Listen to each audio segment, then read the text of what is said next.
رب اشرح لي صدري ويسر لي أمري واحلل عقدة من لساني يفقهوا قولي ربنا زدنا علما.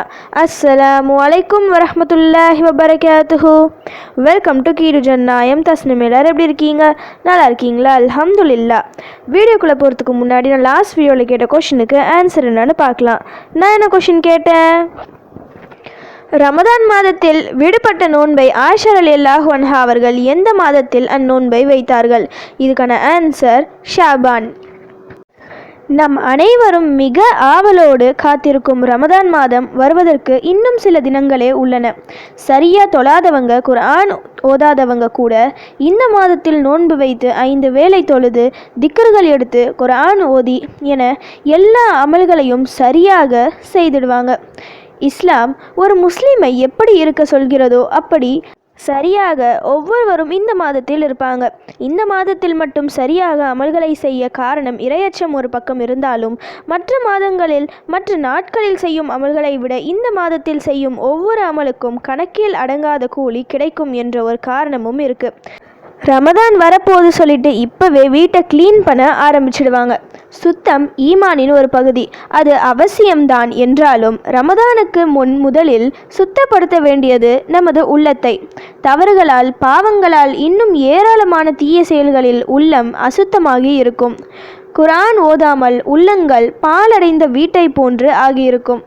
எல்லாம் ரமதானில் பார்த்துக்கலாம், அப்போது தௌபா செய்யலாம் என விட்டுவிட்டால் அது பிரயோஜனம் அளிக்காது. ஒரு கிளாஸில் அழுக்கான தண்ணி இருக்குது, அதில் இன்னும் தண்ணி சேர்த்தா அந்த தண்ணி சுத்தமாகுமா? மொத்த தண்ணியும் அழுக்கா மாறிடும். அதே போலதான் நம் உள்ளமும்.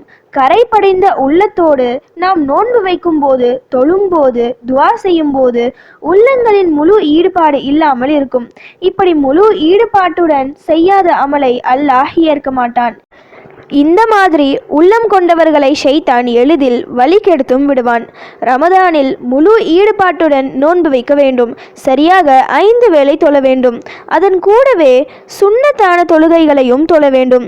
அதிகமான எண்ணிக்கையில் குர்ஆன் ஓத வேண்டும். அதிகமாக திக்ருகள் எடுக்க வேண்டும். சதகா செய்ய வேண்டும். ஜகாத் கொடுக்க வேண்டும் என நிறைய அமல்களை செய்யணும்னா முதலில் நம் உள்ளம் பரிசுத்தமாக வேண்டும். உள்ளம் உறுதிப்பட வேண்டும். அல்லாஹ்வை வணங்குவதற்கு முழு ஒத்துழைப்பு நம் உள்ளம் தர வேண்டும்.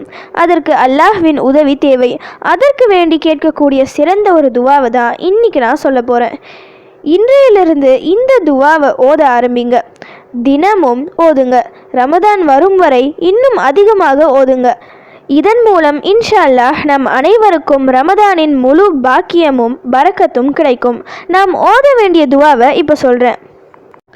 اللهم مصرف القلوب صرف قلوبنا على طاعتك.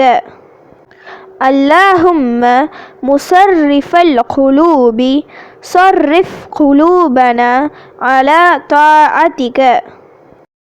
இதோட மீனிங் என்னன்னா, யா அல்லாஹ், உள்ளங்களை திருப்பக்கூடியவனே, எங்கள் உள்ளங்களை உனது வழிபாட்டின் பக்கம் திருப்புவாயாக.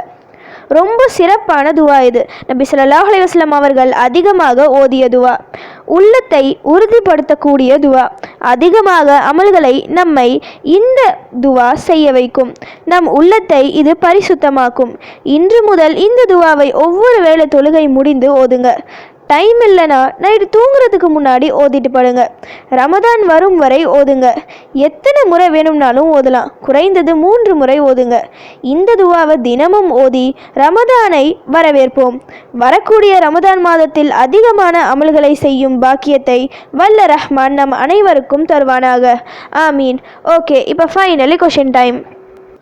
ஒரு நாளில் நோன்பு நோற்று ஜனாசாவை பின்தொடர்ந்து ஓர் ஏழைக்கு உணவளித்து ஒரு நோயாளியை உடல் நலம் விசாரித்த நபி தோழர் யார்? இதுதான் இன்னைக்கான கொஷின். இதுக்கு உங்களுக்கு ஆன்சர் தெரிஞ்சா ப்ளீஸ் கமெண்ட் பண்ணுங்கள். அப்படி இல்லைனா ப்ளீஸ் வெயிட் பண்ணுங்கள், நான் நெக்ஸ்ட் வீடியோ போஸ்ட் பண்ணுற வரைக்கும். சுப்ஹான ரப்பிக ரப்பில் இஸ்ஸத்தி அம்மா யசிஃபூன வஸ்ஸலாமு அலல் முர்சலீன் வல்ஹம்துலில்லாஹி ரப்பில் ஆலமீன். அஸ்ஸலாமு அலைக்கும் வரஹ்மத்துல்லாஹி வபரகாத்துஹு.